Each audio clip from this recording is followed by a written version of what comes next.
আমাদের বাড়িতে ভাসুর শ্বশুর আছে, তুমি তাদেরকে সম্মান করবে। তুমি তো নতুন বউ, ঠিক আছে? সেই জন্য বলছি কারো যেন নাম ধরে আবার ডেকো না। আচ্ছা ঠিক আছে। তাহলে মা আজকে কি রান্না করব? আজকে ওই একটু মাংস আনা হয়েছে, বাড়ির সবাই অতিথি আছে, তোমার হাতে ভালো করে রান্না খাবে। ওই জন্য বেশি করে বেশ রসুন বাটা, পেঁয়াজ বাটা, আদা বাটা দিয়ে কষিয়ে রান্না করবে। হ্যাঁ, যা ওইখানে রান্না করা আছে, চলে যাও। মা বললো মাংস রান্না করতে, জমিয়ে তো রান্না করব। পেঁয়াজ দিলুম, আলু দিলুম, রসুন দিলুম। মা বললো আদা বাটা। আদা বাটাটা আর কি পেঁদে দিতে বললো, তাহলে পেঁদেই দিই একটু। কিন্তু পাত তো পাচ্ছে না, একটু পেঁদেই দেখি কি বেরিয়ে গেল এটার।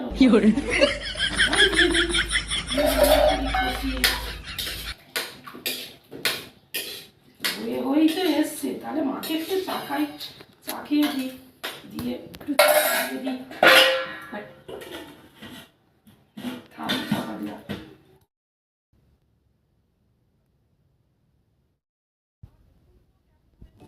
মা, একটু খাবারটা চেখে দেখুন তো কেমন হয়েছে।